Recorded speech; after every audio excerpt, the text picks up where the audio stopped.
this experience in the past years, but today it's possible to have you here with us. Professor Jay Coakley is Professor Emeritus of Sociology at the University of Colorado Springs. They have many awards, many publications, so I think to talk about his curriculum we need more time to do it. Then I'd like just to introduce Professor Jay Coakley. Please feel free and enjoy these days. You can take over. Bom dia.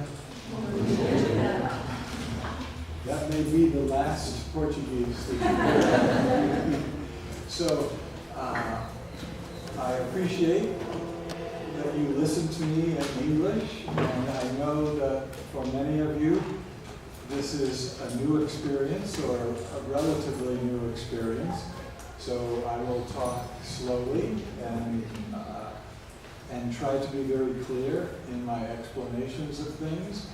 And hopefully, during the 6 times that we meet with each other, today, tomorrow, and Friday, and then next week on the same days, you will be able to ask questions or make comments, sometimes critical comments about the book. Of course, this particular book, you have the PDF files, which, by the way, is illegal. So, if the publisher's lawyers would come here, we would all be arrested. But this particular book is very different than the previous editions, and if you find things in here that you would like to discuss or ask questions about, or if you have critical comments, I always enjoy hearing people criticize it, because then I take notes, and if I write it again, then your ideas go into the book. So feel free to make comments. And I know that when English is not your native language, you'll make some mistakes, but that's okay. I'm very patient, and I can help you with your question or your comment, okay? So now, today I want to talk a little bit about the first 2 chapters, about the sociology of sport in general, and then about research and theory in the sociology of sport. And I have for you a number of resources that you can use. It's not necessary that you look at these resources before you come to the session, but afterwards you might want to look at them, because I refer to them when I'm talking with you. And I have a Dropbox where I have all of this material. And if you go to the Dropbox, if you just Google, do a search for the Dropbox sign-in or login. When you go to the login, put in my address, which is Coakley454@gmail.com, and the special password for this Dropbox is UFPR May 15. And each of the resources are labeled, if they're related to Chapter 1, it's 01. And Chapter 9, Chapter 13, or Chapter 13, is 13. So there's 4 or 5 resources for each chapter. And some of them are slide presentations, some of them are journal articles, some of them are short things that I've written in the past that help you understand things in the chapter.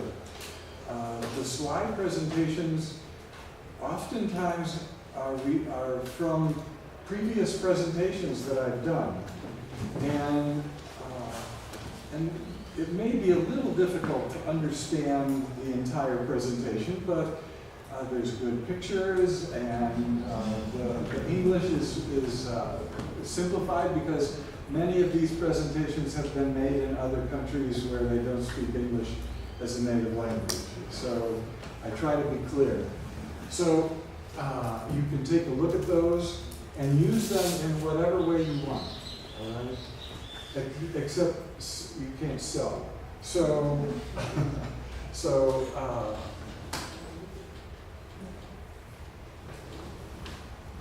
what we're going to do, as I said, is that I'm going to give you some background for each of the chapters, talk about some issues related to those chapters, and then you're going to make some comments, ask questions, provide criticism, and then hopefully we can have some interaction around issues that you would like to discuss.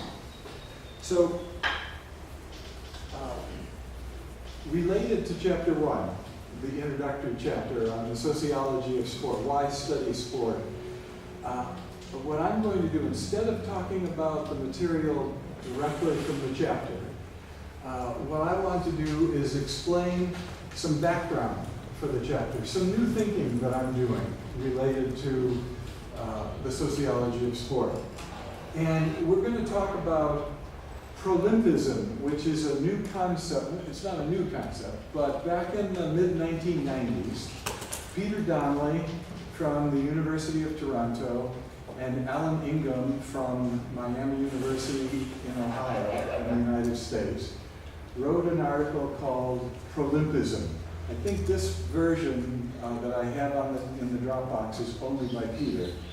But Peter explains this concept of Olympism, and then of Prolympism, and then I'm going to talk about a concept that I'm using now more and more. I'm more and more interested in what I call people's sports, and I will explain what that means as we go along. And then we'll talk a little bit about physical culture and physical cultural studies, which many people in the sociology of sport think that we should not be called the sociology of sport anymore. We should really be called physical cultural studies because we use material from many different disciplines, not just sociology, and we study much more than organized sport. So we study the body, we study all forms of human movement. So really the sociology of sport is a very limited perspective. So, and then we'll talk about the roots of sport. I'll give you some background on how to connect sport with other related activities like play and contests and games. And then we'll talk about the great sport myth, which is actually described in the first chapter in the PDF that you have. And I'm using that concept more and more because many students find it very easy to understand and very helpful when they think about sport.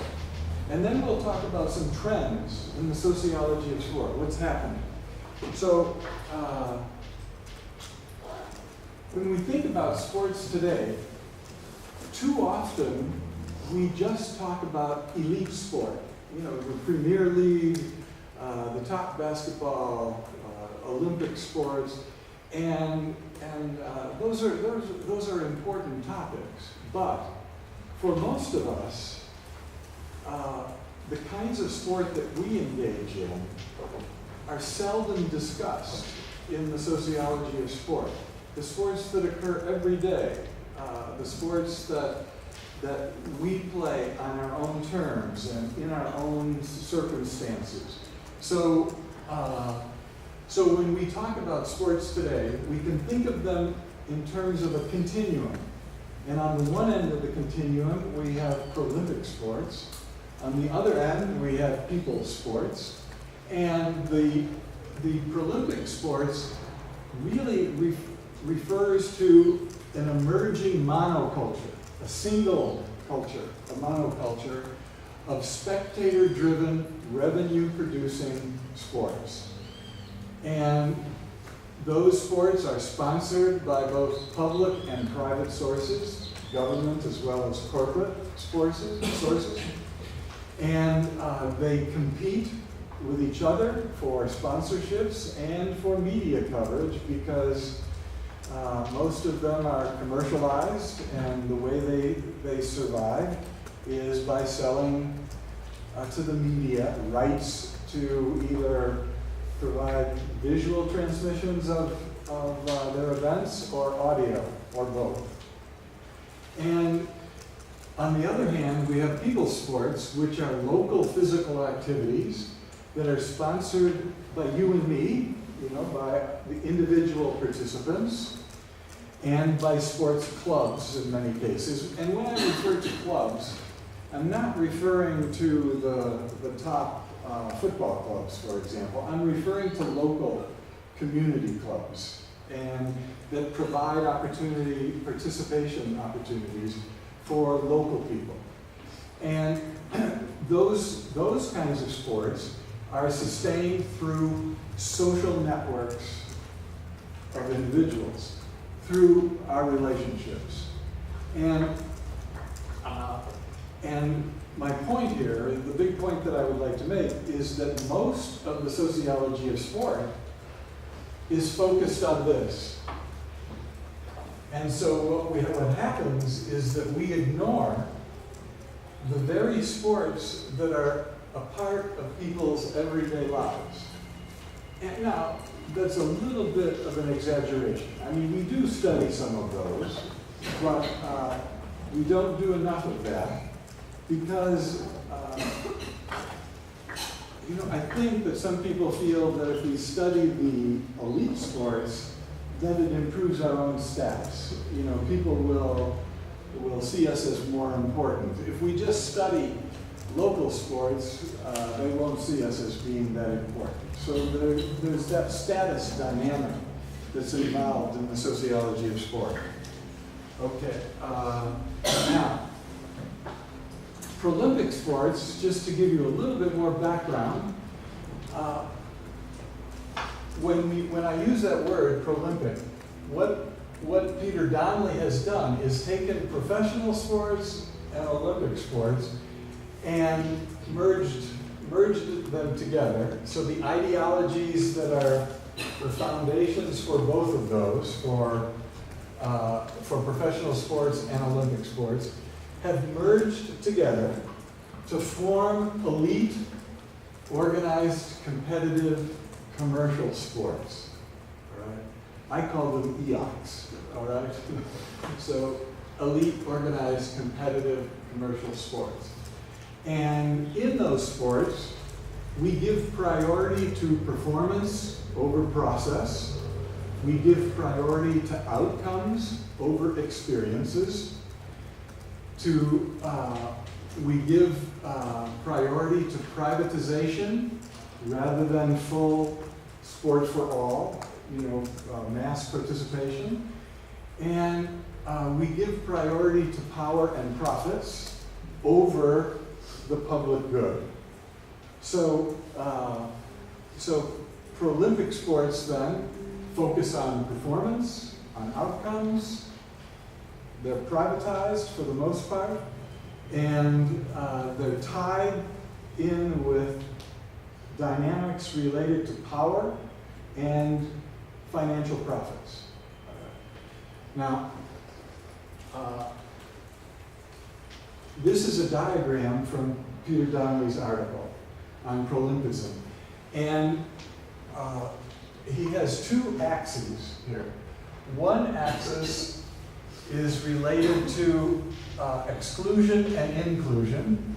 So inclusive, exclusive. The other axis is related to process and outcome. And professional sports are exclusive and outcome oriented. All right? Olympism, and now we're talking about the ideology of Olympism rather than the Olympics itself, right?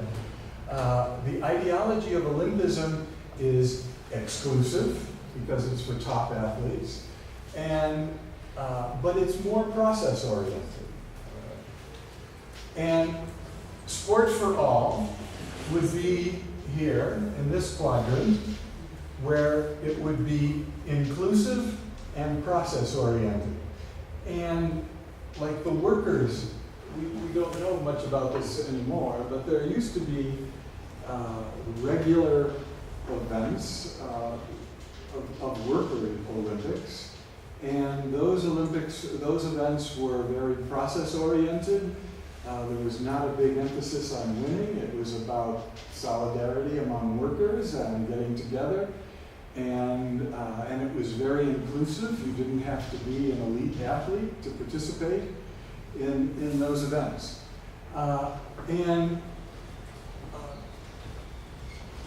Here, Peter Donnelly says that there's very few sporting activities here because it's hard to imagine activities that would emphasize outcome but be inclusive. All right? So this is logically unlikely to involve many sports at all. Okay, did you have questions on that at all? Is that pretty clear in terms of that? So now the people sports, we're talking about local physical activities, and that would include everything from folk games that you might read about in anthropology articles, anthropology journals, to organized fixtures and leagues, but they would be locally organized fixtures or leagues. Do you use the word, what is the word in Portuguese for a league? A league? Liga. Liga. So, okay. So, and those local physical activities are based on local traditions, and they're maintained as a part of local movement cultures. So, you know, those kinds of sports vary from one culture to another, and they're shaped or modified. Sometimes people see the Prolympic model as being the ultimate, the best, the epitome of what sport is supposed to do. So sometimes when people form local sports, they try to mimic Prolympic sports, all right? So sometimes they're shaped or modified to fit the Prolympic model, or to compete for attention and resources and sponsorships, usually on a local level, all right? So when we talk about people's sports, we're not talking necessarily about something that's pure, you know, they do have some commercial interest because they have to maintain their fields, their pitches, they have to have equipment, they have to hire referees and umpires in some cases. In some cases, they need to pay for their own travel to another neighborhood. So there is a need for resources, but they're not interested in profit. They're only interested in maintaining their activities. Okay? And oftentimes, people's sports involve explicit resistance to Prolympic sports, where they say, we don't want to go there. We don't want our sports to look like Prolympic sports. Do you remember in the Winter Olympics when they said that snowboarding could be a part of the Winter Olympics? Well, the snowboarders back at that time, and I'm trying to remember what year that was, I think right around 2002 probably, when snowboarding first entered the Winter Olympics. Snowboarding had been known, at least within the mountain and skiing cultures, as kind of an outlaw sport, all right? It was always an outsider sport. They had their own norms, their own understandings. They wore clothes that were very different than the clothes worn by other skiers. So they saw themselves as being separate from traditional sports, separate from especially Prolympic sports.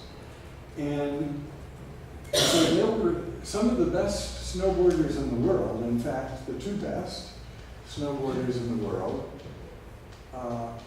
refused to participate in the Olympics because they said once snowboarding adopts the Prolympic model, the whole spirit and culture of snowboarding is going to change, and it's no longer going to emphasize process and inclusion. It's going to become exclusive and product-oriented. So the joy, they said the joy of the experience, the spontaneity, the creativity, all of those things are going to become, either they're going to disappear or they're going to be reformed within an official set of standards that we can use to keep score, basically. So they didn't like the idea of keeping score.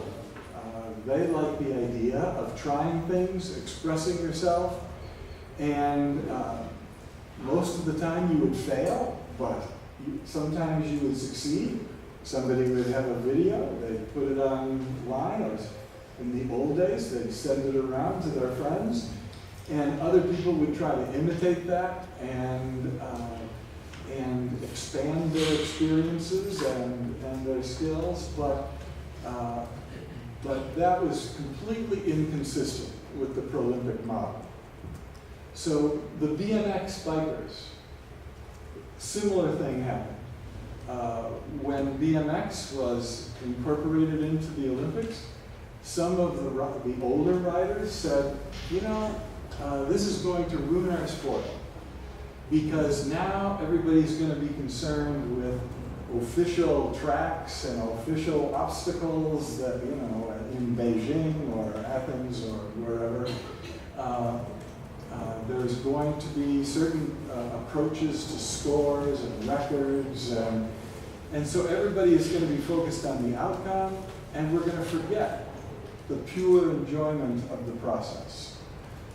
So, but those were the older BMXers. Many of the younger BMXers said, oh yeah, we're going to be on television, we're going to be in the Olympics. And so they bought into the Prolympic model and said, it's not that we don't care about process or about inclusion, it's just that I want to be in the Olympics. And that will be a goal.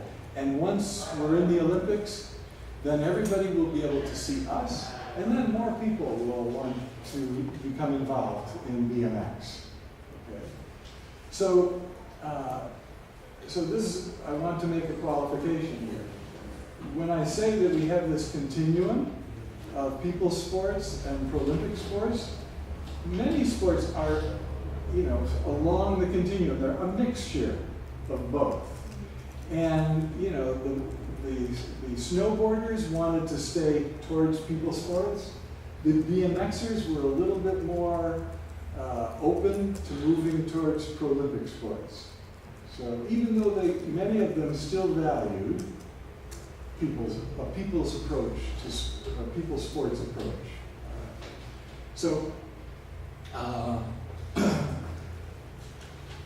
some other examples, skateboarding is another example. I was just in Oakland, California, and I was working with 3 programs, 3 people's sports programs. And one of them was a skateboarding program, where one of the teachers from one of the Oakland high schools in a low-income area was able to go to the city council with many of the young people from that area who were skateboarders and get money to have a skate park built. And they built the skate park, but they were not interested in creating X Games kinds of experiences. They wanted everybody from the community to be involved. And because this was a low-income, primarily African-American area, where many of the young men before they got to be 30 years old, were in jail, they were dead, if they could, they would move out of the area. So many of these African American neighborhoods in big cities in the United States have a shortage of men. In fact, the ratio is about 75 men for every 100 women. Now, just imagine what that would do to a culture, because there wouldn't be enough men for the women, there wouldn't be enough fathers for children, so you would have men. The men who did stay would have multiple sex partners. They oftentimes wouldn't take their role as father as seriously as they might if they just had one partner. So the person who did these skateboard parks wanted to keep men in the neighborhoods. So they were getting old shipping containers. The big containers on the shipping boats and on the lorries and the trucks. They were getting shipping containers, and they were bringing them to the skate park, and they were making production facilities for skateboards. So they were making their own skateboards. They had artists who would do the designs on the skateboards. They had people who, they brought in engineers and other people to help the young people learn how to make skateboards according to very precise specifications. And then they would sell those skateboards, not just at that park, but in retail stores. And they would have a special kind of attractiveness because they were locally made, and you could meet the artist and those kinds of things. And that would help generate income in the local neighborhoods. And they did not want their skateboard to be used for X Games things. They wanted it to be very inclusive. They wanted children to come in. They appointed mentors for the younger children so that they could protect them and make sure that they had space and bowls and the tracks and the curves and edges and all of the things that were in the skate park. So they resisted the Prolympic model. And there was another program, a sport program called Futbolistas. And it was a group of women, Latina women, mostly from Mexico, who had gotten together politically. They were very left-wing. In fact, they had formed a football club called the Left-Wing Football Club. But they called themselves Futbolistas. And their goal was to get their own young people involved in football so that they wouldn't be roaming the streets. And they worked. The person who started this is now getting her PhD at the University of California in Berkeley.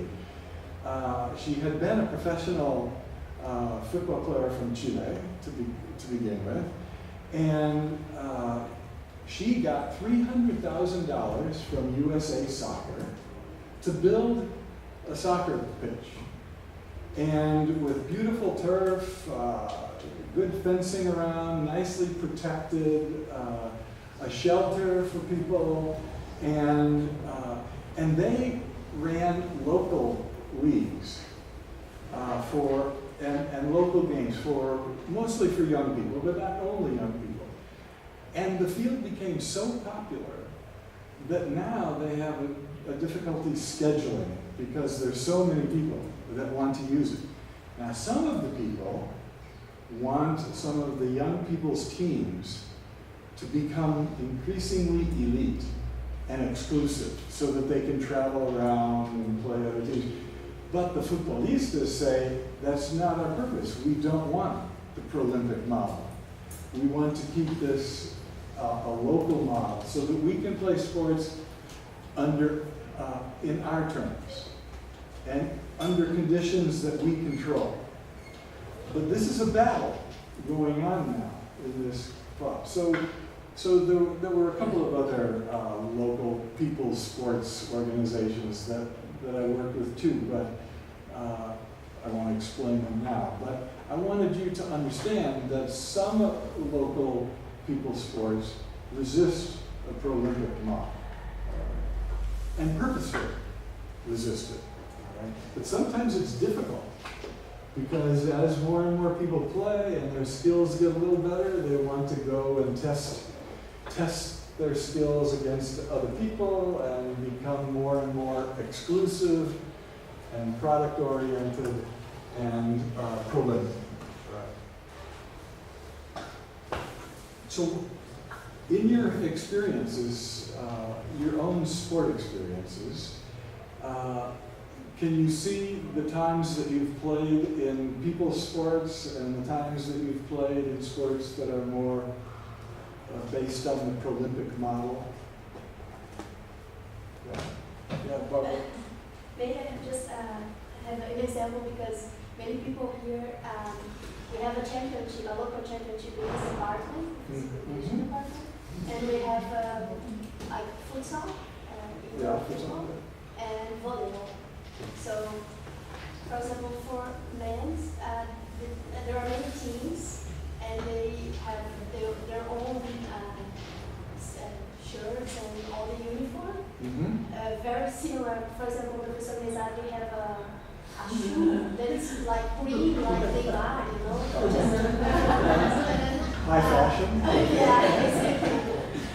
And we have also the women's championship, which is usually like girls who want to play and get together, except for some who is here. Her team is the university team, so they are very, very, like, all the players are highs. Yeah.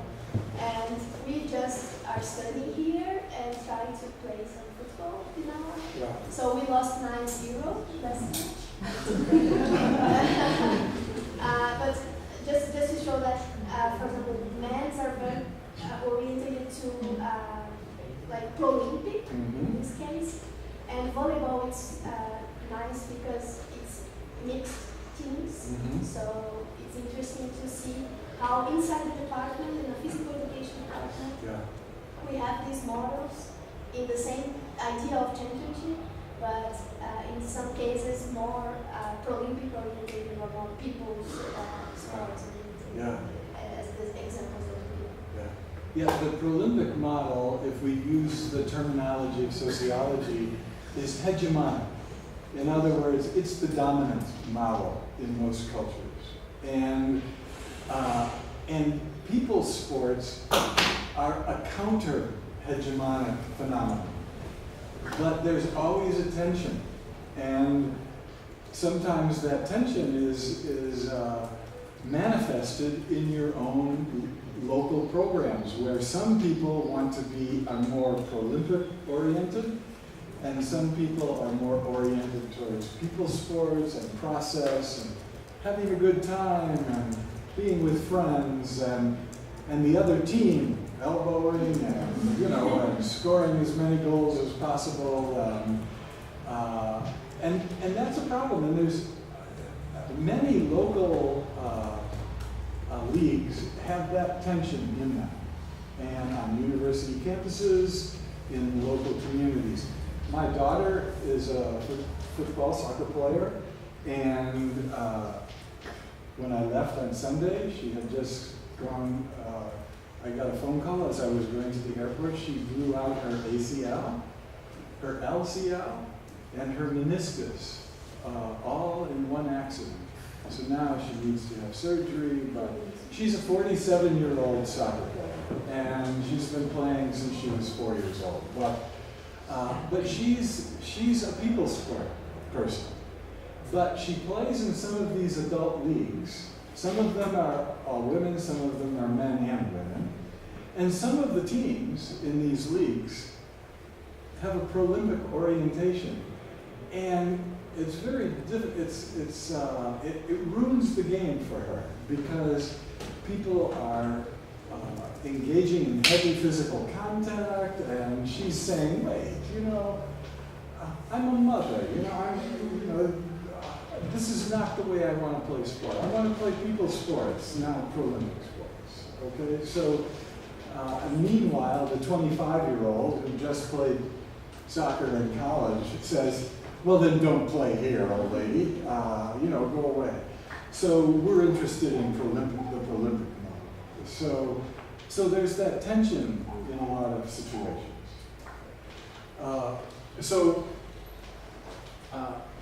My concern now, and this is kind of a new concern for me, is that people's sports are disappearing because the Prolympic model is so hegemonic, so dominant, that even little 5-year-olds are using it as a way to view their own sport participation, even though they don't even understand sport yet. So, but the only image of sport in their head is the Prolympic model. They have never had an opportunity to engage in a pure people's sport activity where they make up the rules, they choose the sides, they enforce the rules, they make exceptions, they have little do-overs and little handicaps so that they can be inclusive, so that the little kids can play with the older kids. And when they learn to cooperate like that, as they get older, they will be more ethical competitors because they understand that competition rests on a foundation of cooperation. But when little children are introduced to competitive sport before they've learned to cooperate, then they don't understand why the rules exist. They've always had referees to enforce the rules. They haven't had to enforce the rules. And when they're 12 years old, they're very difficult because if they can get away with breaking a rule because the referee won't see it, they'll do it. They're concerned with dominating their opponents rather than playing with their opponents. So we in the United States, we start our children so young in competitive sports that the people's sports model has never been a part of their experience. They've never learned about the cooperation that's needed for sports to exist in an ethical manner. Right?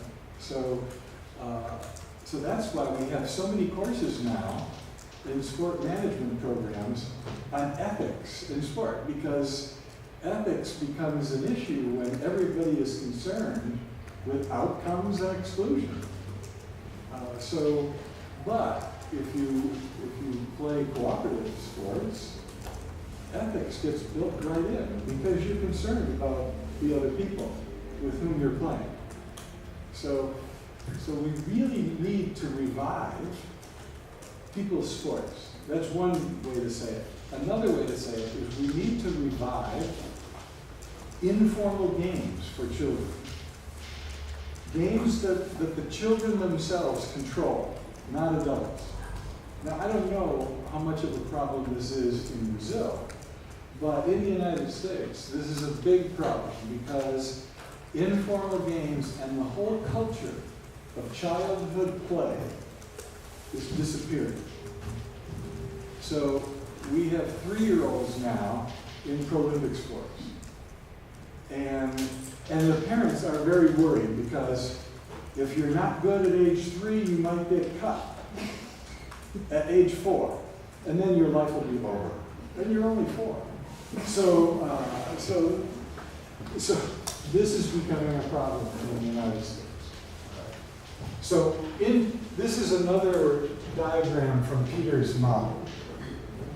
And what he says is, here's Prolympism, okay, exclusive, outcome-oriented, and here's the cultural space for people's sports. over here. And Peter, in Toronto, there's 80 different ethnic groups, identifiable ethnic groups that have their own newspapers and their own language.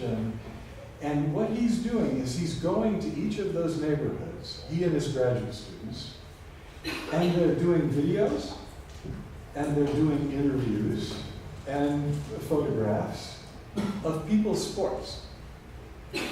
Many of them are culturally specific to that group.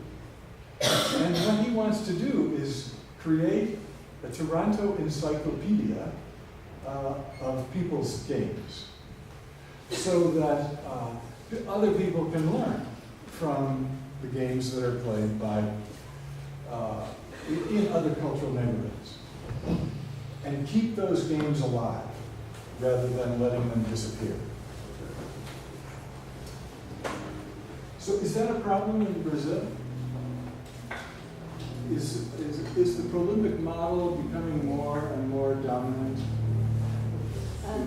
I don't know if I can answer that, but unfortunately it seems that more and more people are not playing either kind of sports. I mean, we see little children who are playing games in the computer, and more, I'm very sure in the United States this is happening also, but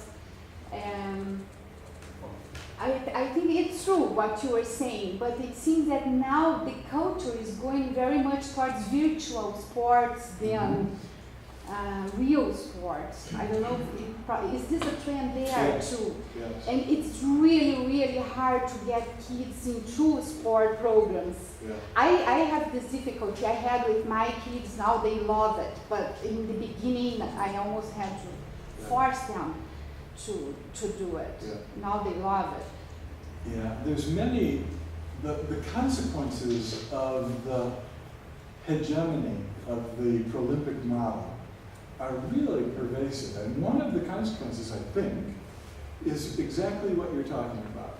Many children, like I have 3 granddaughters, and one of the granddaughters loves Prolympic sports. You know, she plays football, she plays rugby, she likes to compete, she likes outcome orientations, but the other 2 don't.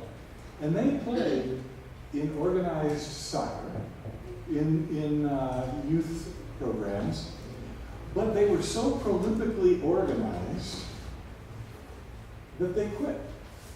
They said, this is no fun. And I think what's happening is they love video games. And I say, why do you like video games? Because they say, we can play them when we want. They're under our control. Mom and Dad don't tell me I'm doing it right or wrong. There is no referee blowing a whistle.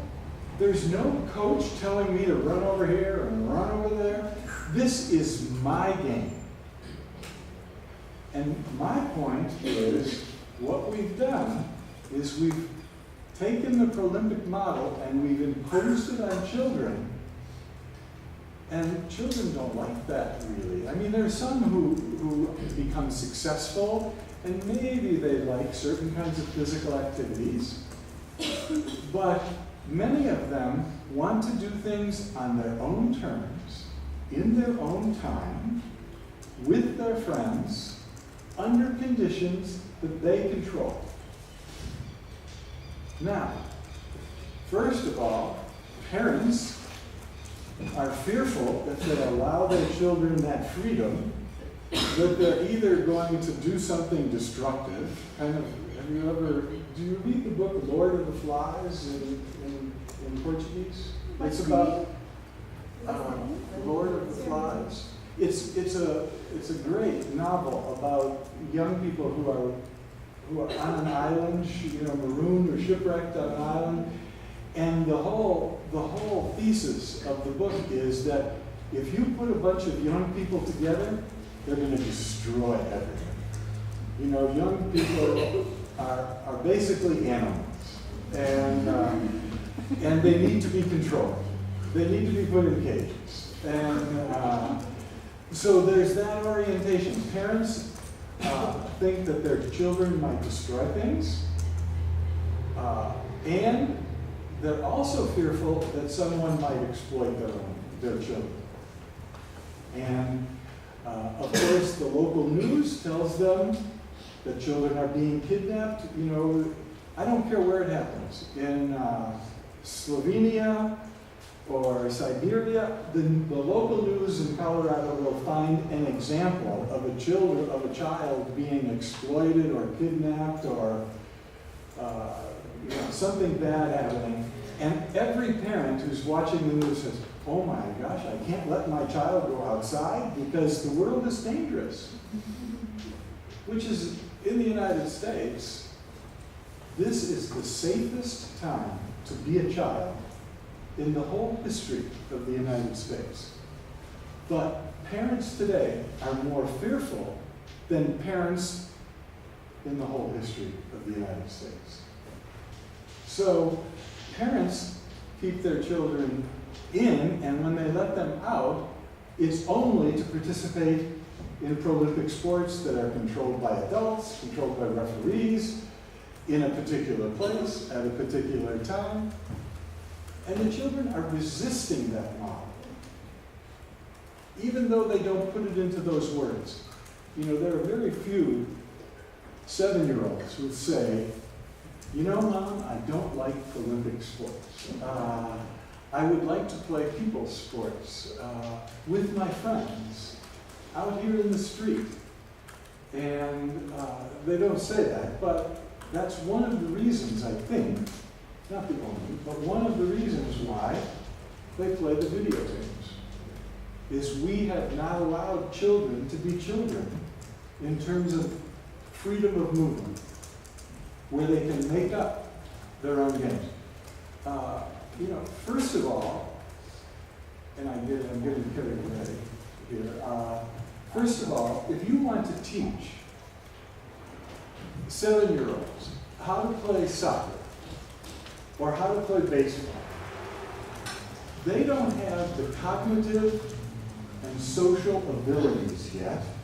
If you've read child development literature, Piaget and others, they don't have the social cognitive abilities to understand a multiplayer competitive game with opponents. Because in order to understand that kind of a game, have you ever taken a social psychology course where they talk about symbolic interaction, or George Herbert Mead? He had a concept called taking the role of the other. In other words, putting yourself into the position of another person and looking at the world from that other person's perspective. Now, a 5-year-old can do that with their mother. They can kind of take the position of their mother. Like, you even see it with a 3-year-old. They go to reach for the TV and they say no to themselves. And they're taking the role of their mother or father who has said no, 50 times. So they say no, and they're starting to control themselves based on the standards of their mother. Now, it's not until that child is about 12 years old that the child can put himself or herself into the roles of many other people all at once. 10 teammates and 11 opponents, all relative to the ball. So if you're playing football, to really understand football, you have to be able to think in terms of your 10 teammates, the 11 opponents, all relative to the ball. Now that is difficult. And there is no 9-year-old in the world who can do that. But we force that model on 9-year-olds. They don't understand it. Some of them like it just because they're good. Okay? But most of them don't understand it, and they quit. Okay? Because they can't really enjoy that because they don't have the cognitive and social abilities to really understand it and enjoy it yet.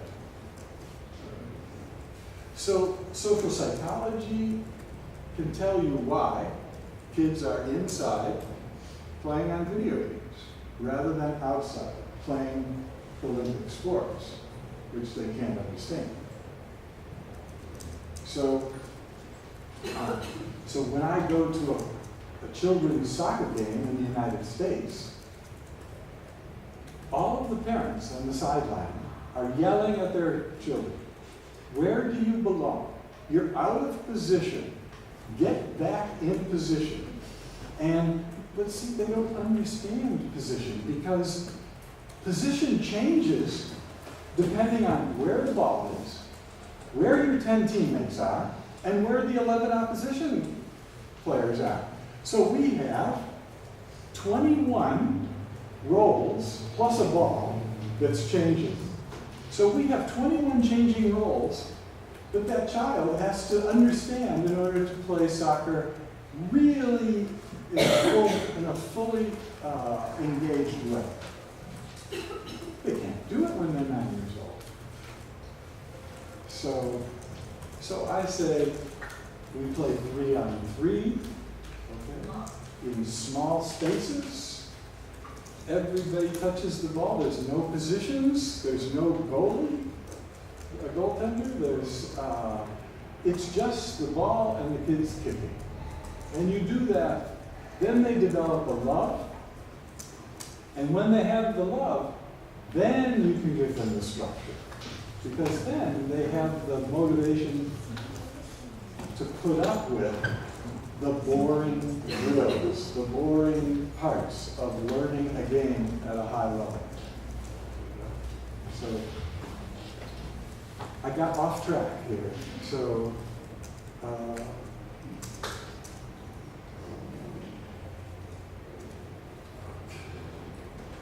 I guess my conclusion is that there's different types of sports that provide different experiences for people of all ages, okay? And they have different kinds of social outcomes as well. You can't say sport creates social integration. My question is, what sport? Under what conditions? Involving who? With what kinds of relationships? You can't say sport is wonderful because it creates social integration unless you answer all of those other questions. Okay. So it's hard to make generalizations about sport. That's a big challenge in the sociology of sport. So when we talk about sport, when we do research, when we create and use theories, we have to distinguish between the various sport forms when sports are our focus of analysis. What are we talking about? Are we talking about Olympic sports? Are we talking about people's sports? Too often we speak of sports as if they're all the same in terms of culture and organization. That's the biggest mistake we make in the sociology of sport. Okay. And the psychology of sport, and in sport studies, and in sport management. That's the biggest mistake. So,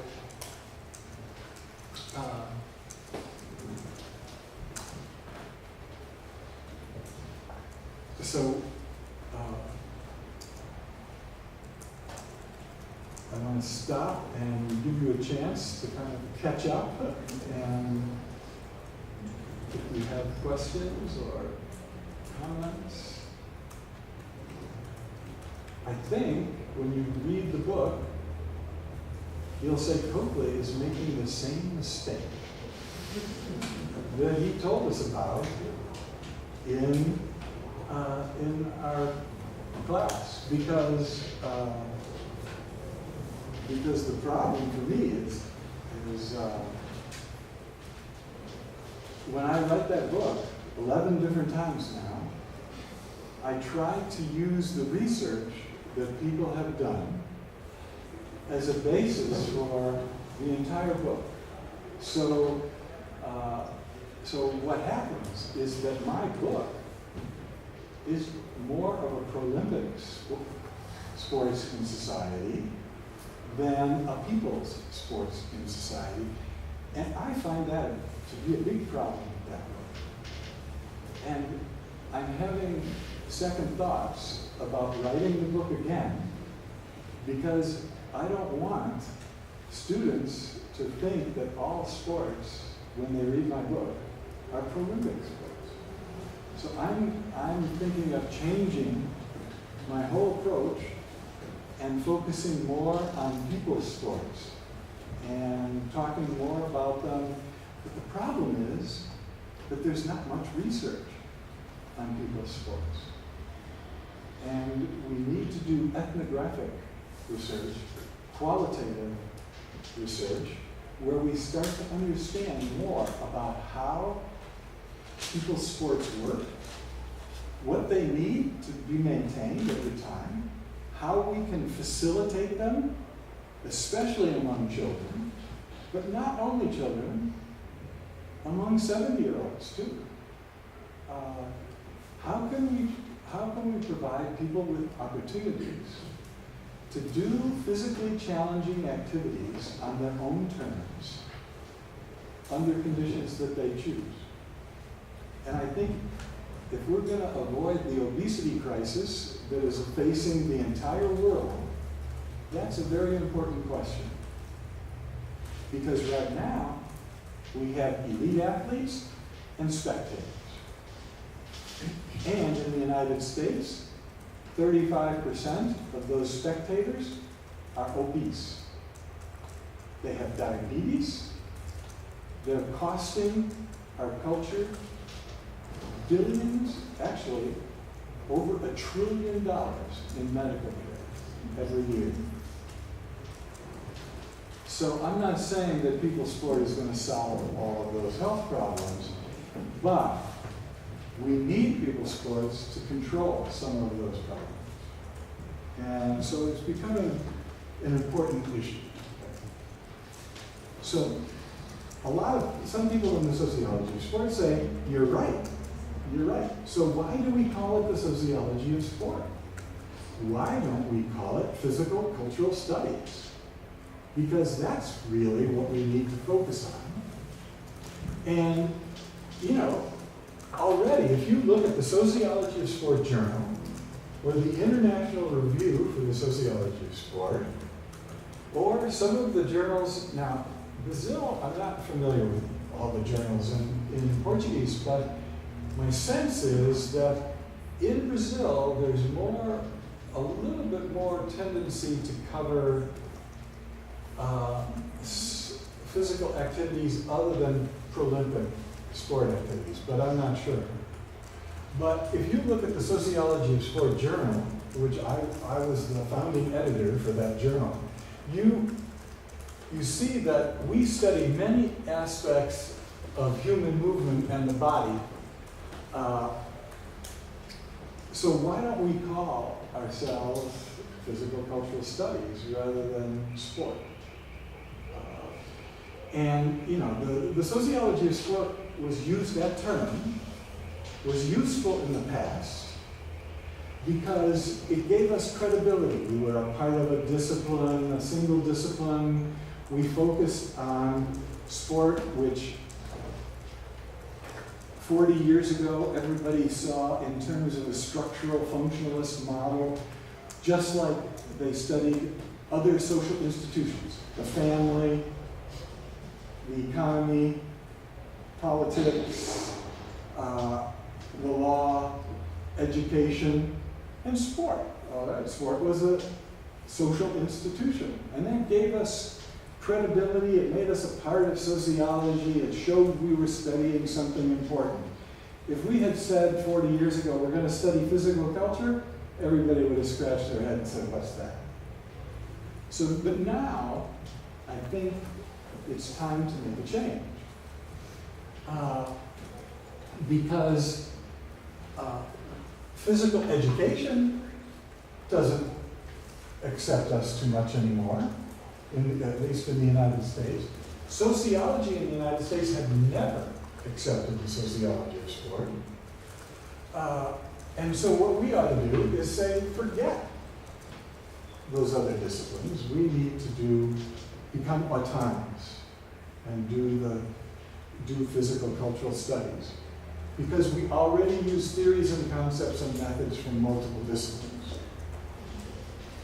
But, as Donnelly will tell you, Fernando, Dora, there are major problems in doing that because we are already part of a university structure with this kind of with this terminology, and if we were to change it and separate from sociology and physical education, the administration would say, we don't have funds for that.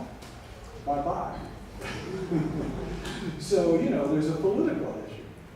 So we go to human kinetics publishers who publish the Sociology of Sport journal, and we say, we want to change the name to the Journal of Physical Cultural Studies. And they say, no way.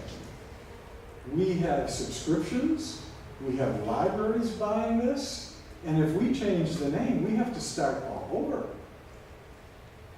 So we can't do that. So then we said, in our meetings, we said, well, maybe we should start another journal. But it is difficult to start another journal because you don't have impact factor ratings that, all the faculty want to know, how the journal is rated before they submit a public, manuscript for publication. And so we're in a difficult place right now in the sociology of sport.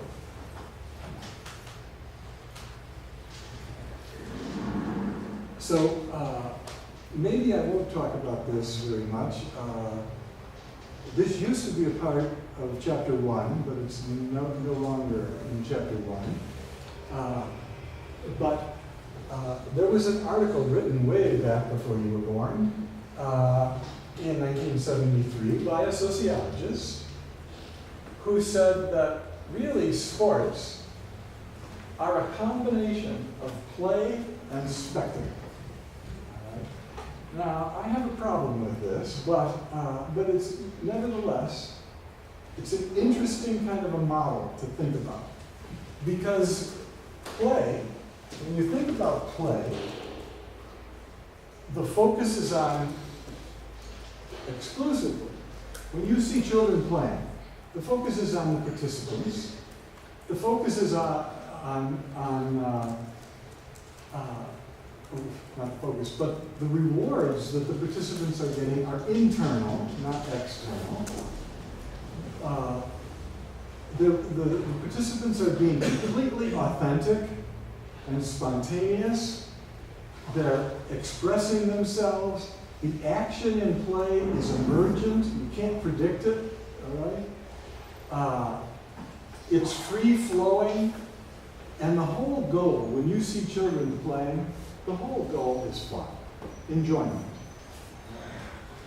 And much of that enjoyment, by the way, is just being physical. Running, jumping, rolling, climbing, falling. The kids are having a great time doing all of those things. And so there you have play.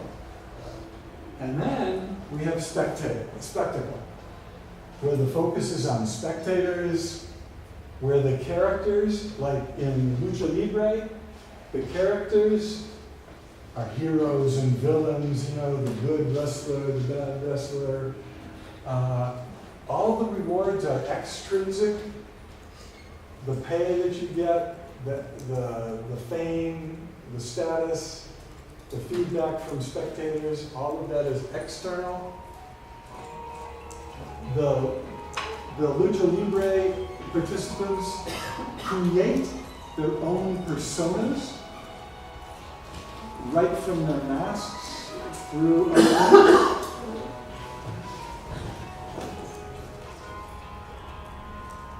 and we have scripted drama in a pure spectacle.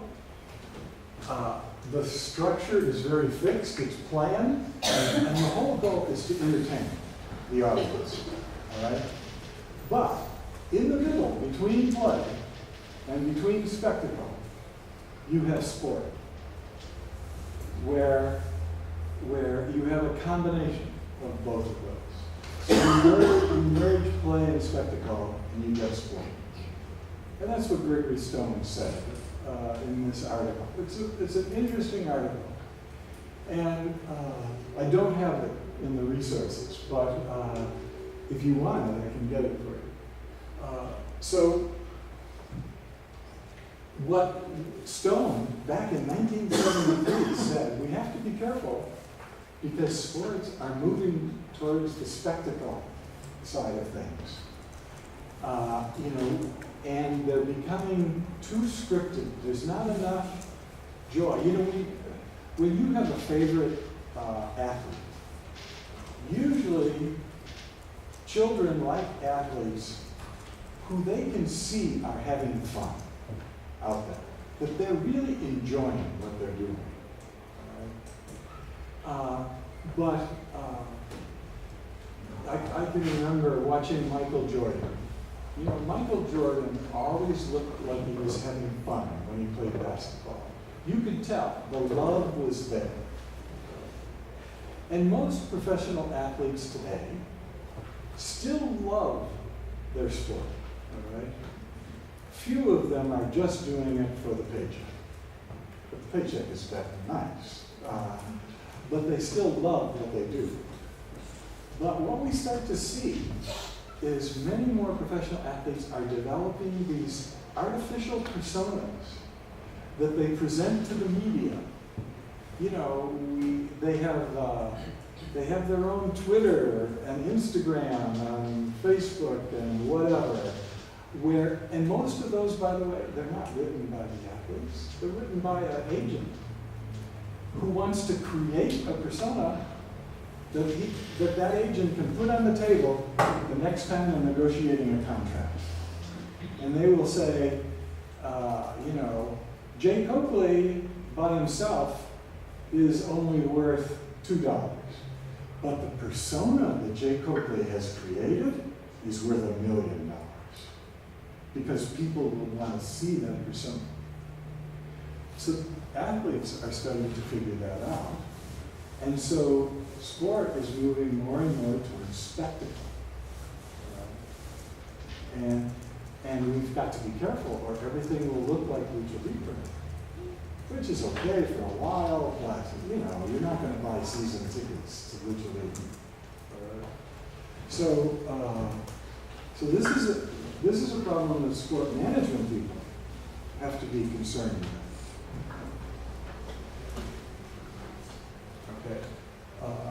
Another way to look at sport, the roots of sport, is we can say that there's play, and you have spontaneous play, and you have organized play. And what's organized play called? Games. Okay?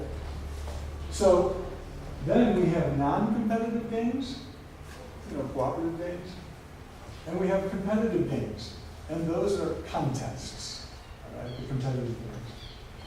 And we have intellectual contests like chess, and we have physical contests like sports. Now that was developed before you were born by Alan Gutman, an historian and an anthropologist, kind of. And he's written a number of pretty interesting books about sports, but that's how he explains the roots of sports.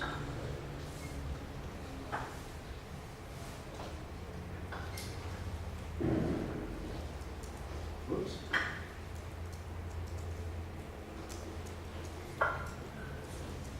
Now you've read about this, but I just wanted to say a few things about it because this is one of the biggest challenges that I face when I do everyday work related to the sociology of sport. Okay? For example, at the university in the town where I live in Fort Collins, Colorado, which is about 60 miles north of Denver. It's right along the Rocky Mountains. And the big university in Fort Collins is Colorado State University. About 30,000 students, good reputation, academic reputation. But they want to recruit more students, because, especially from out of state, because out of state people pay a lot of money to go to Colorado State, $40,000 a year for tuition plus housing. So they want to figure out how they can recruit students. So they have a big athletic program. But their football stadium is 2 miles away from the campus. And the president of the university said, if only we had a football stadium right on the campus, we could generate more solidarity and integration and camaraderie, and we could make our campus much more vibrant, and we would recruit more students with money who would to come to our campus.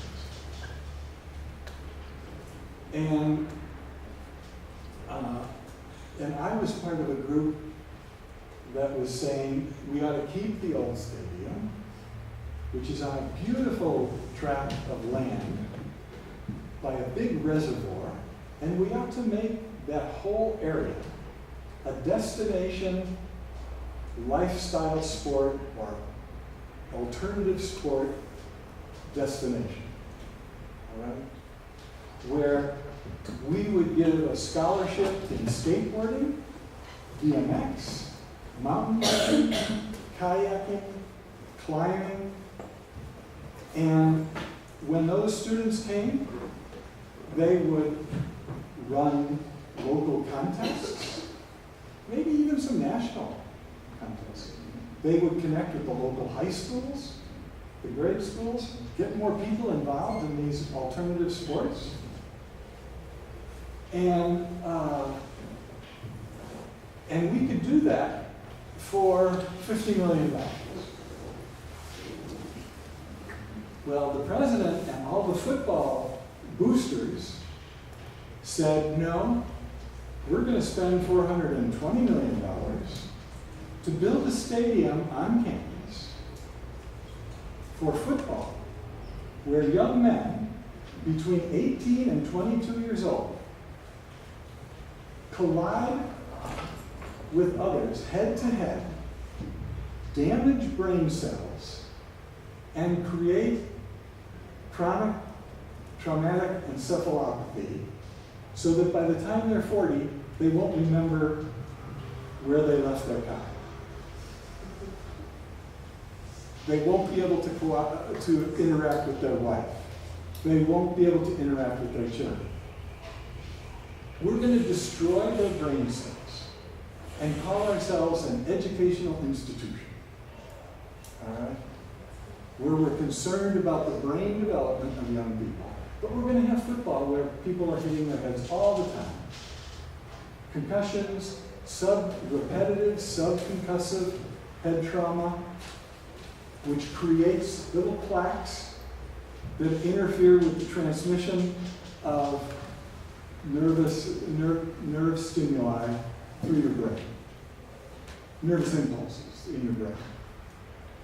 So, and this is a problem, by the way, in the United States. Just to give you one little aside, 76 former NFL players, 79 former NFL players who have died over the last few years have donated their brains to to Boston University, by the way, where Doyle's daughter is, to the medical school there, and to another medical school in South Carolina.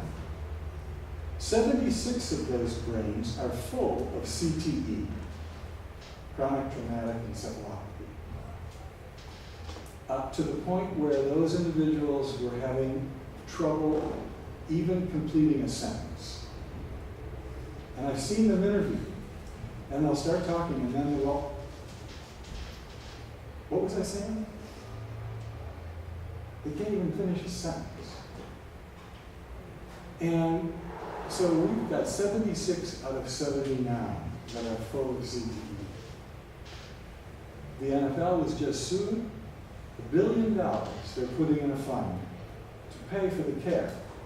And that billion won't even come close for paying for the care of all of the people who are going to be dependent for 30 to 40 years of their lives because of brain damage. So we're having this in Colorado Springs. That was just that. Okay, so I say what we ought to do is raise questions about the assumptions that the president of the university is making. And everybody, and I wrote that in the newspaper, and everybody said, Coakley, you're crazy. Sport is inherently pure and good. This purity and goodness is going to be transmitted to everybody who plays it, everybody who consumes it. Sport is going to create community, create individual development. So there's no need to study and analyze sport in any critical way, because sport is already as it should be. It's the way God wanted it. That's the great sport myth. This essentialistic view that sport is inherently and essentially pure and good. And if there's a problem in sport, it's because there's some bad apple, some problem person in sport. And if we can get rid of the problem people, then sport will be pure and good.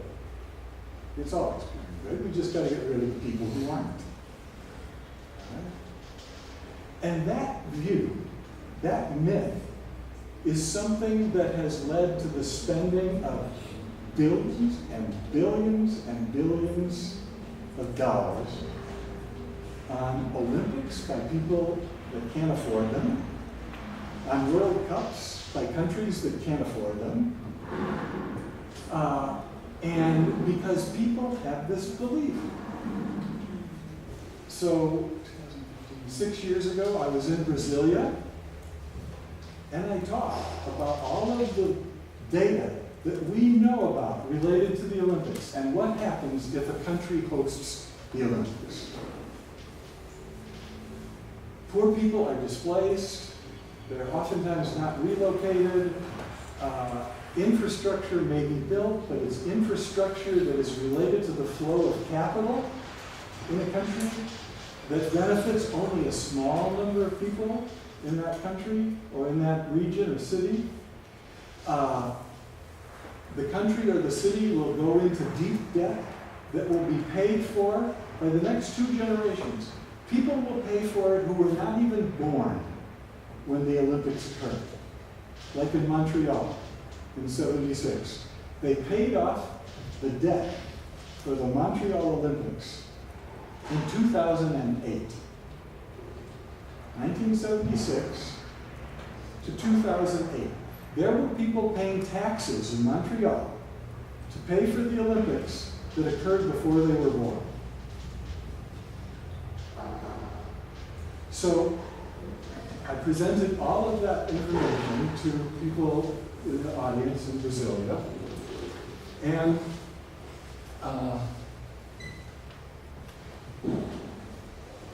And right after me, there was, I think he was an economist from the University of Sao Paulo, and he was working for the Brazilian Olympic Committee, and he brought in the film. Now, when I say the film, everybody has an 8-minute film. It's full of flags, it's full of the faces of athletes, it's full of pictures of medals, it's full of all of these positive things. Every university athletic department in the United States has a film. Every football team at every university has the film. They show it to their recruits and their parents. And it brings tears to your eyes. Literally. The U.S. Olympic Committee, you go visit Colorado Springs at the Olympic Training Center, you go into the theater on your tour, it's the first stop. You see the film. And people come out, they have handkerchiefs, the tears are coming down. they're ready to give their first child to the Olympics. All right? Because sport is so pure. It is so good. It is so wonderful that sport will just develop everything and make all of the problems go away. That's the myth. Well, that economist showed that film, and people cried. And then he talked about the legacy of the Olympics. All of the wonderful things that all the people are going to enjoy. And after he was done, it was like Coakley never existed. You know, the myth had replaced the facts. The myth had replaced the studies. The myth had replaced everything that we know after years and years of research about the Olympics. And every Brazilian in that room was ready for the Olympics. All right. So now you know more about this story than I do, but that's, Brazil is going to spend, I don't know how many billions of dollars on the Olympics. And I don't know who's going to pay for that, how it's going to be paid for over time. You know, the Sochi Games, $52 billion of public money, about 25 to 28 billion of which disappeared through corrupt business practices to the cronies of Putin and the big owners of construction companies and developers and other people. Basically, the people in Russia have a debt of $52 billion that they have to pay off. Athens, similar, although Greece is broke. All right? And if you look at the pictures of the Olympic facilities, they look like they were built in 1920.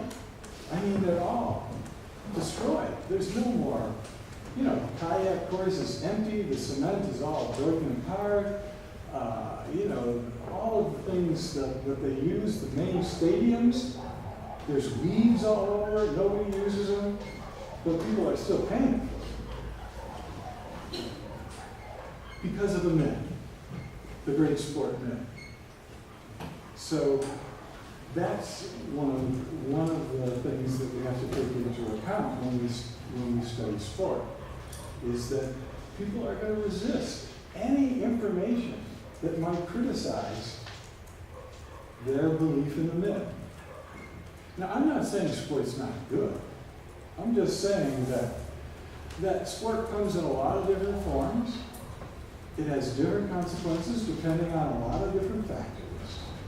And we need to know those things before we spend $20 billion of your money to do something that we don't know the consequences of right now. Did you have a question? No? Okay. Now, this will be a contentious issue for the next year in Brazil, maybe even longer. So should we take a break? So, what I would like you to do when you take a break is think about any questions that you would like to ask, and we can come back, and I'll just try to finish up a little bit by talking about some things related to Chapter 2. We'll take, okay, welcome back. Welcome. And maybe during the break, you had a chance to talk to each other about certain things, and I was thinking that I know that it's difficult for you to raise your hand and ask a question, but maybe you could, if you can write a question, like for tomorrow, when you read some of the material, if you have a question from today or from the new material for tomorrow, if you can just write a basic question in English, that would be fine, but if you can't write it in English, then if you can write it in Portuguese, and maybe Dora or Donnelly or Barbara can translate it and on your behalf, and then I can talk to you about it. Okay, we can use that as a strategy. Another strategy is that some people have asked me about the material that I've already talked about, and I will put these slides in the Dropbox so that you can go back and look at, if you want, go back and look at them. And at this point in my career, I no longer have a job. I no longer am worried about my status or reputation or anything. So whenever I do something like this, I give it to people. So if you would like to use it, now if you use a whole presentation, you should say, just like any any reference, that this was from J. Coakley. But if you want to take one slide or something and use it in a presentation or a paper or for your own ideas, it belongs to you now too, okay? So in English we say, I'm not proprietary. I don't claim ownership, legal ownership of these materials, so I will give them to you. So you can use them the way you would like, all right? Now, okay, with that said, does anybody have a question that you have more courage now to ask?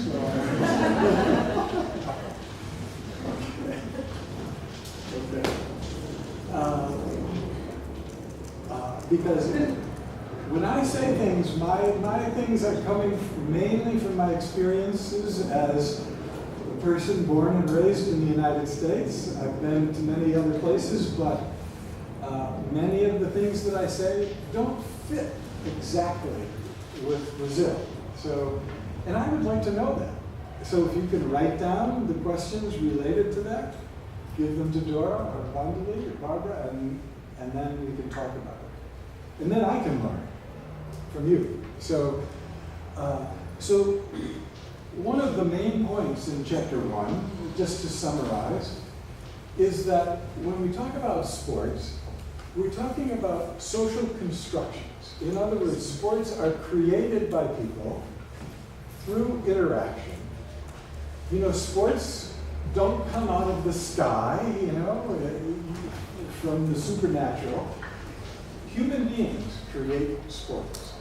And that's it's a simple point, but it's very important because if human beings create sports, that means they can change sports.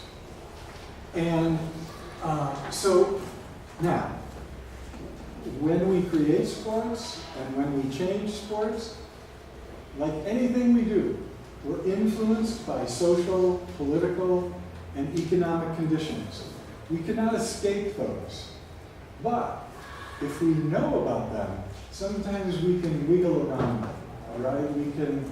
We can do things that are new and creative if we understand how we're being influenced by the world around us.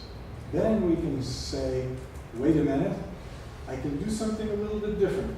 I won't be influenced, okay? And we can create new sports, we can create new changes. So, and as social constructions, sports are part of the world, the social world, that is created by people as we interact with each other under particular conditions. So that means that sports are not static activities, all right? They don't exist once and for all time. They change over time. And so I'm 71 years old, so I've seen many changes in my life with sports. So I know they can be changed. Now the changes that I've seen, some of them I don't like, personally. And some of them I think have some problems associated with them, and that's what we've talked about already. the movement from play to spectacle, the movement from people's sports to Prolympic sports. When we know about those things, maybe we can slow changes down, maybe we can create new kinds of activities that will get young people involved and provide them with a source of joy and pleasure and good physical experiences, all right? Ricardo asked me a question at the break. He said, I don't understand in Peter Donnelly's diagram, you know, with the exclusive, inclusive axis, and then the process and product or outcome axis. What exactly is process? And process is the doing, okay? The doing of sport, the experience of sport. There's a great book in I think it's been translated into many languages, and it's called The Flow Experience by a, oh man, I can't remember where he's from. His name is Mihaly, Csikszentmihalyi, and he talked about flow in sport. And flow means that the challenge that you face in sport fits exactly with your skill level. So that you have to focus, in order to do it, you have to focus completely on it. You have to become immersed into the experience. And this is not a good example for you, but in Colorado, it's a good example. When I would ski, I never learned to ski as a child, but as an adult, I learned to ski. And there were certain slopes, certain ski runs that were designed just for my skill level. But in order to do that, in order to ski down, I had to really concentrate, I had to focus, and in some cases, I became so involved that the skis were like part of my body. Some people who play tennis say the same thing. It's like the racket is part of your arm. And everything during the flow experience slows down. And you know, you're just part of the experience. You're part of the mountain. You're part of the court. All right? And those flow experiences are the source of tremendous joy for people. And I remember playing I played basketball through most of my young life, and played basketball in college and some semi-professional. But I remember playing basketball in the park with 3 against 3.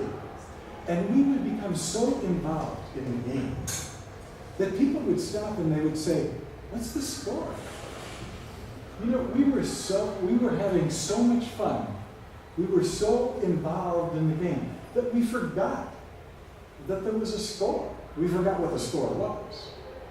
And people would say, "Okay, let's call it tie," and then, you know, we'll start keeping score again. Okay, so, but we were having a flow experience, and that's one of the things that we want to help young people experience, so that as they get older, that memory will keep them involved in sport, even when sport becomes difficult. So that memory for me became very important when I was playing basketball in college, and the coach was making us run, you know, from one wall to the next until we threw up, until we vomited. And this was not fun. But why did I do that? I did it because I loved basketball. And after we did all of that training, the endurance training, the sprints, and all of that, and we were all laid down, we were dead tired, and you know what we did 15 minutes later? We went to the gym and we started playing basketball. Because we loved it. So that's what we want to do, is have that memory inside of young people. But that's difficult to do. So basically, we can create physical experiences, sports, that help children have those experiences, no matter what their skills are. Now, it's nice if you're a physical educator. It's nice to teach young people physical literacy. We use that term now in North America, physical literacy, because physical education has been taken out of the schools. So we say, oh, the schools are concerned with math literacy, science literacy, reading literacy. So if we want to get back into the schools, what we ought to say is we ought to also be teaching physical literacy. And what does physical literacy mean?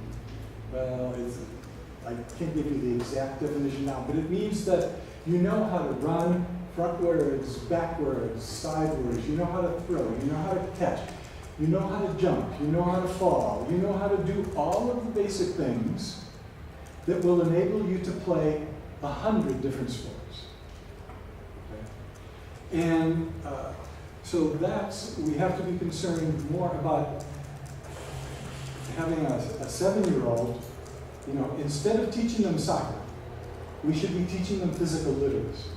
And then if they choose soccer, they'll be ready. Okay? So that's a new approach to physical education now in the United States. Jim, just so that, is this being implemented already, or this is just an idea and a strategy to get it back into school? It's an idea that has to be accepted politically. See, because in the past, people said, you can't drop physical education in the schools. Our children need physical education. But a lot of the decision makers said, we don't have time for physical education. That's just fun and games. Children can do that some other time, but not in school. We have to do the serious things in school.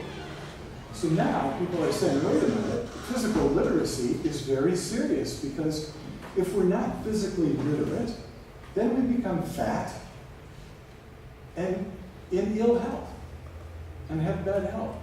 So we need to have physical literacy be a requirement. And so politically, people in physical education and others are trying to get people in school districts at the national level, state level, and local level to accept the value of physical literacy and include it in the school with a new curriculum that's focused on physical literacy. So it's a new idea, okay? Now you know that sports are also contested activities. In other words, not just social constructions, but also contested activities. And that means that there's always going to be struggles in every society related to the meaning, the purpose, and the organization of sport. Why do we have? Is it to make money for billionaires?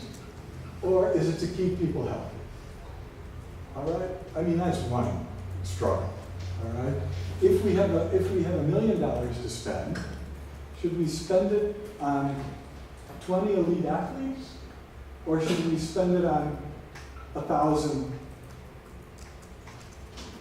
other people who are not elite athletes? How are we going to make those decisions? All right? So what's the meaning and purpose and organization?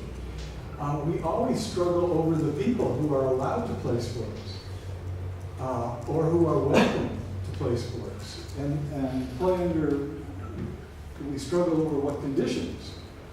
So, one of my granddaughters has cerebral palsy, and her left hand, she had a stroke inside the womb before she was born. So part of her brain was destroyed, so she has a clenched left hand, and she has a little bit of a limp on her left side. Her ankle rolls in, all right? And she's missing this vision, all right, to her left. All the peripheral vision to her left. So she was playing soccer as an 8-year-old, and during the games, she was finding that people were knocking her down. And it was because she couldn't, in soccer, you avoid physical contact because you see other people and you react. Well, she couldn't see people who were coming from this side.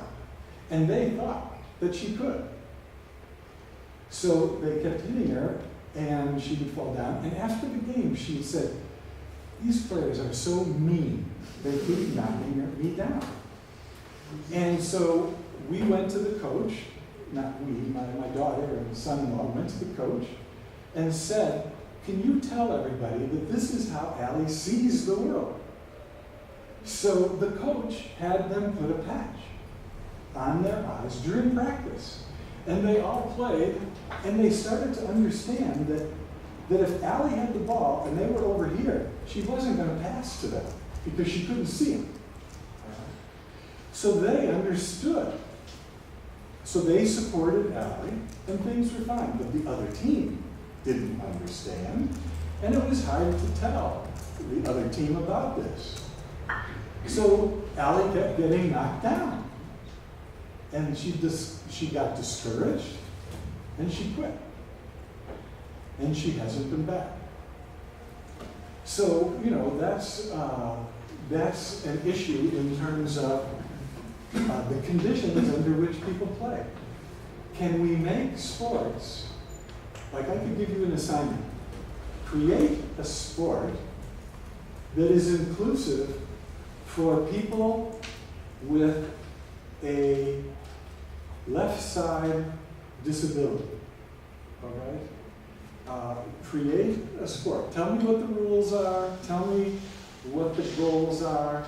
Tell me what kinds of accommodations would have to occur in order to involve Allie, or in order to involve somebody in a wheelchair, or somebody with a prosthetic device on, a below the knee prosthesis.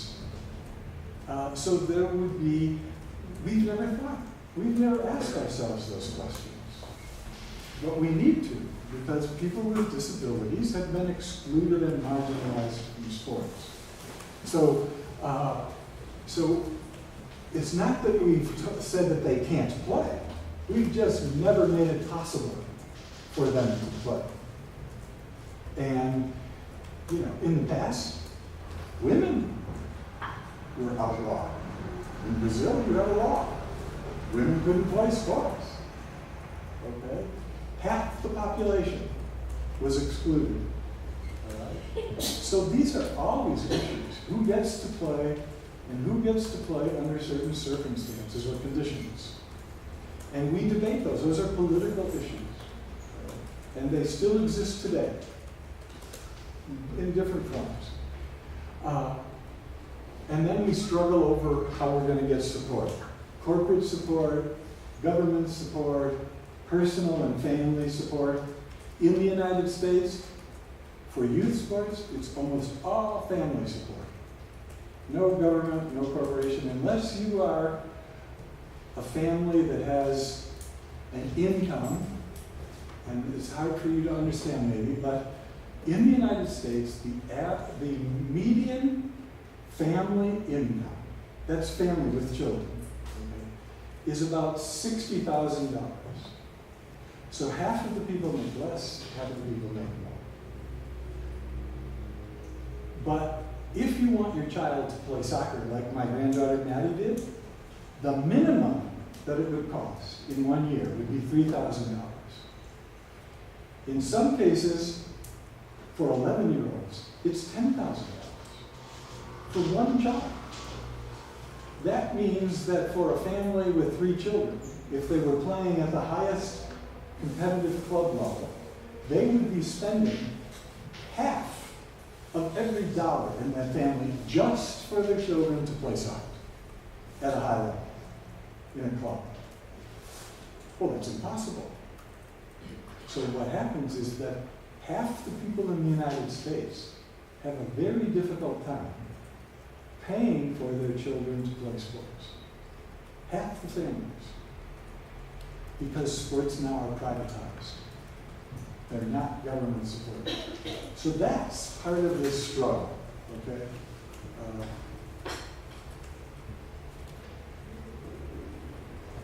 Now, one of the problems that we've talked about is that the sociology of sport, when we do research, we create controversies sometimes because we find things that people don't like to hear. And sometimes our research provides evidence that suggests there is a need to change the organization of sports or the organization of society. So, like one of the big issues is when women started playing sports, we said in the United States and other parts of the world, well, how are we going to make it possible for women to play sports when they're mothers and they're responsible for things at home? Well, one of the answers is we need to change how the family works so that fathers share some of that responsibility so that the mother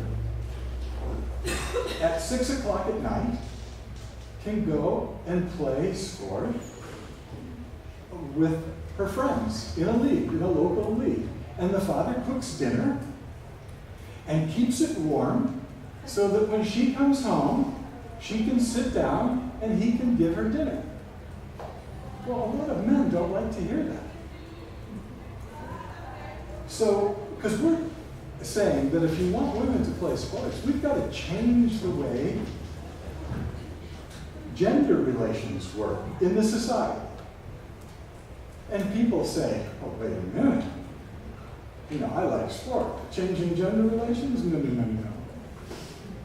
So that's an issue.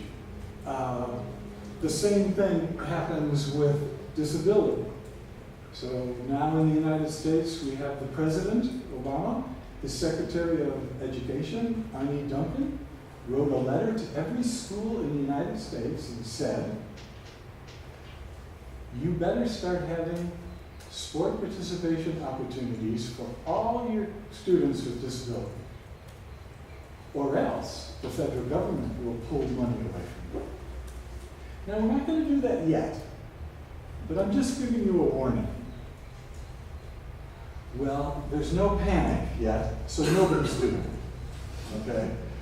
So sooner or later, the government will maybe say, okay, we're going to have an example, we're going to pull some money away, and then all of you will start thinking more seriously about your students with disabilities. Because right now, students with disabilities are invisible. They hide their disabilities, or they withdraw from normal social interactions so that we don't see them. So we don't know how many people there are. We don't know how many people might participate because they're invisible. So we need to change the organization of our schools. One other example of research. I did research on burnout. Do you know that term, burnout? When you get so physically and emotionally tired that you just can't do sport. Well, we were finding in the United States that many children, young people at 16 years old, 16, 17 years old, or 15, 16, 17, were burning out. And people didn't understand this. So I interviewed a number of young people who were described as athletes who had burned out. And I did interviews with them for between 45 minutes and 2 hours. And what I found out, just a quick summary, is that burnout was occurring because those young people felt they had no control over their sport lives anymore. Everything was being done for them. People thought they were doing these kids a favor, when actually these young people now were getting to an age when they were concerned about autonomy, control in their own lives, becoming adults, making their own decisions, And the more they got involved in sport, the fewer decisions they made. Coaches were telling them when to get up, when to go to bed, when to eat, what to eat, how to serve, how to kick, how to run, how to whatever. And they were developmentally concerned with autonomy. So that was one of the reasons for burnout. The other reason for burnout was that they didn't have an opportunity to do other things other than sport, because sport was taking up their whole life. And you know that as you go from 15 to 25, you try on many different identities, all right? It drives your parents crazy, okay? Because one day, you know, you're into heavy metal music, and the next day you're into bluegrass music, and the next day, you know, and the parents say, God, who is this? You know, this is not the same person I knew yesterday. And we try on different identities. If they fit, we nurture them and explore them. If they don't fit, we discard them, all right? But people who are involved in elite sport at 15, 16, 17, they don't have an opportunity to do that. There's one identity, and it becomes like a developmental tunnel. It gets narrower and narrower, and if they want to try another identity, the coach says no, the parents say no, their teammates sometimes say no, although sometimes in team sports, they get together and they try things, you know, off to the side. Sometimes they get in trouble, but trying out new identities. But what happens is you end up being 21 years old with one identity. And that's not an adult. An adult has multiple identities. All right? So when they started to see that they were headed into this tunnel and that they didn't have any control, they started experiencing stress.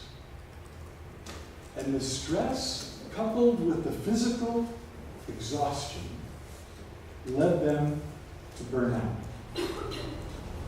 Now, psychologists say, oh, I know how to fix this. We'll help people adjust to stress. So I will do stress management exercises with you. So if you're a sports psychologist, the coach and the parent will hire you because you're going to help a young person adjust to a developmentally destructive situation. A sociologist would say, the problem is not that this person has to adjust to stress. The problem is that we have to change the coach-athlete relationship, the parent-athlete relationship. We have to change the way the sport is organized for them so that they have more control. We have to give them more freedom to explore and develop different identities. And the coach looks at us, and the parents look at us and say, you're crazy. We can't do that. The coach says, I've given the last 5 years of my life to develop this person. And you want me to give them freedom? No way. So what happens is that the sociologist doesn't usually get hired, but the psychologist does. Now, I don't want to make a big deal out of this, but when a psychologist only helps people adjust to developmentally problematic situations, I call it psychodoping. So, and the psychologists don't like that, but because I call them dopers, if they do that. So they need to be concerned about the context within which this athlete lives his or her life. So when we have research that shows that, people try to discredit it or they ignore it. Now, fortunately, things are starting to change, and more people are listening to sociology research than in the past. So, I've been doing this for a long 40 years, 40 plus, whatever. And I remember back in the 1970s when I went to USA Hockey. This is ice hockey. And they had 6-year-olds playing the full length of the ice. And I said to them, what's the biggest problem you have with your hockey program? And they said, the ice time is expensive, to rent the ice. And I said, well, why don't you, instead of skating the whole ice with these little children, why don't you put dividers and skate the width, not the length, skate the width and have 4 surfaces where you play 3-on-3 with little goals that are only this high and this wide with no goalie, and you have 6 times 4, you have 24 people playing all at once, and they're all touching the puck with their stick all the time. And they're always thinking about the possibility of scoring because the goal is right there. Because on the big ice, they spent 80% of their time in an area where there was no excitement. It was just open, dead space. And they said, no, no, no. God meant for a hockey rink to be this long and this wide, and we can't change that. Now, if you Google USA Hockey, you will find that they use the American development model that is based on developmental literature, not Coakley, but developmental literature. And for 8, 9, and 10, and 11, and 12-year-olds, they play the width, not the length. They're saving 60% of their expenses on ice time for children. So more kids can play, more kids are having fun because they're involved in the action and they can handle the puck. And a friend of mine, who's the head of USA Volleyball, they were finding that their children were dropping out of volleyball. So what he did was he measured the leg length ratio, to the rest of the body for children. And he did it for adults.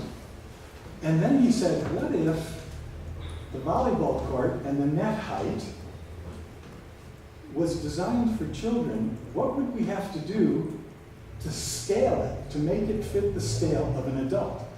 So what they did is they raised the net to 12 feet high. They made the volleyball court twice as long and 50% again as wide, and they set it up in a park. And they had all the USA Volleyball coaches come, and they gave them a ball like this. And they said, go play volleyball. And the coaches looked at this high net and this big court and this big ball and said, we can't do this. And John Kessel said, I demand it. This is part of the seminar. So they went out. They couldn't get the ball over the net for the serve, except if they had to hit it a new way. The players were so spread out, they couldn't use any of the strategies that they accepted in volleyball. They couldn't spike because nobody could spike over a 12-foot net. The whole game was changed. And so after they played this for 15 minutes, he had them talk about the experience. And he said, would you want to come out and play this tomorrow? And they said, no. And he said, well, that's what you're making your kids do. Because that's how they see the net. That's how they see the volleyball court. That's how they see the ball. So unless you scale it down to the kids, and then they said, well, yeah, but they'll develop bad habits. No, they'll develop a love of the game. And if you love the game, you can learn it. And you're not going to develop bad habits. You're going to develop basic skills.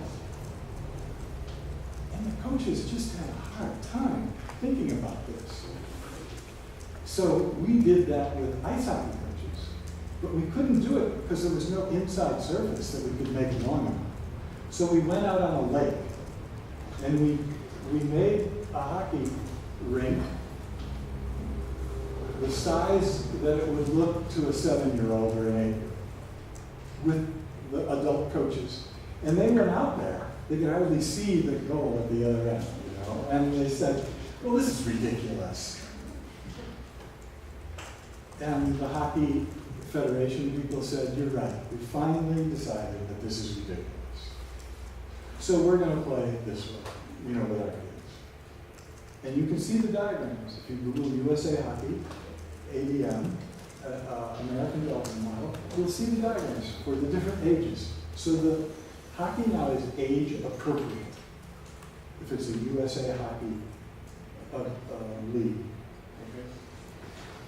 Okay? So, social research and theory related to sports are important to people now, more important to people, because first of all, a lot of people expect officials to base their decisions on evidence. And they expect coaches and administrators to base their decisions on evidence and base their policies on theories that make sense. And some of those theories are sociological. Not all, but some. And also, they're demanding more transparency and accountability from officials, at least in some places. So they want to know why you're making decisions, how you're making those decisions, what evidence you're using, what theories you're using.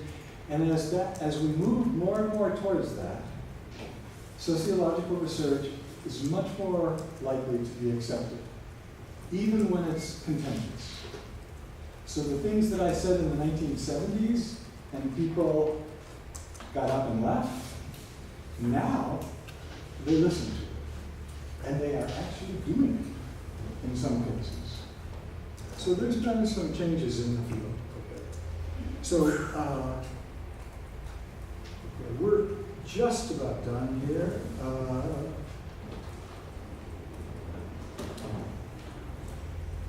So one of the things that we need to do, whether you're in sociology of sport or sports science or physical education, is we need strategies to undermine the great sport man. All right? We have to get people thinking about sport in a realistic, evidence-based way, rather than a mythical way, so that they will be more open to making changes that are progressive and positive. You know, unfortunately, it's difficult to do. We have to compete with that 8-minute video, you know, and that's tough. All right. So we have to go beyond just saying that things are a problem. We have to show what the solutions are, and we have to be able to prove that those solutions are in fact viable, effective. And then eventually we change the way people talk about sports.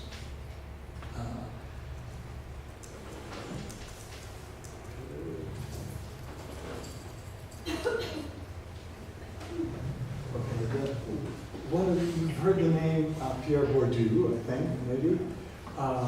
And Bourdieu said that sociologists of sport are doubly dominant, both in the universe of sociologists, because the sociologists don't accept them, and in the universe of sport, because people in sport don't accept them. So the sociology of sport is disdained by sociologists and despised by sports people. And he said that in 1978. And that's the challenge that we deal with in the sociology of sport. Okay.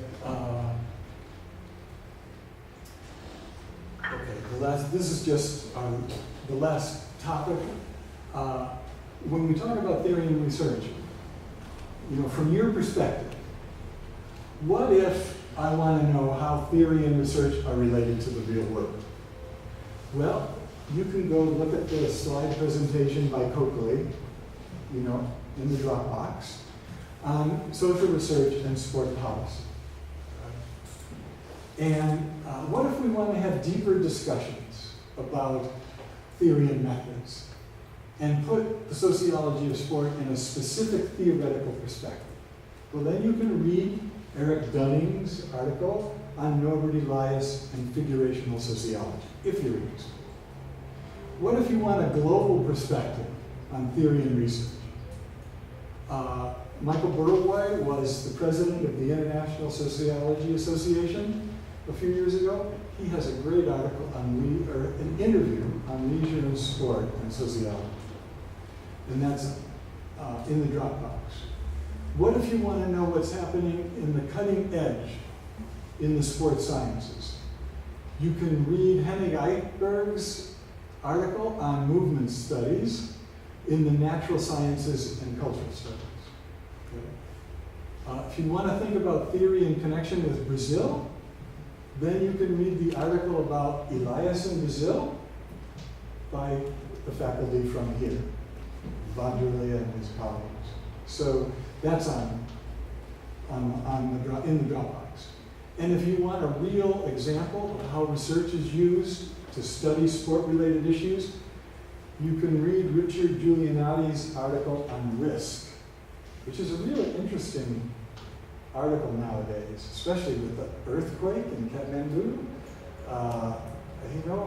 There were fathers whose children now are fatherless, whose wives are husbandless, because they wanted to take $25,000 and run off to Nepal and climb Mount Everest, even though there are risks. Where do we draw the line in sport? When is there too much risk? When is there too little?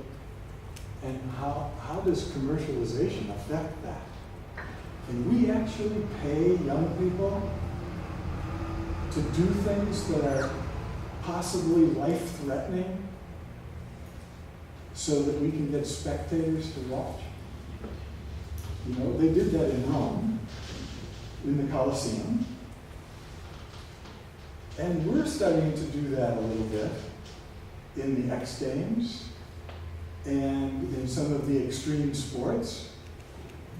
And we've had good debates about this. When is a sport too extreme? All right, where you're actually, the odds are becoming such that you are presenting a commercial spectacle within which people may die to make money. And you will pay people to do that. And so, who would do that?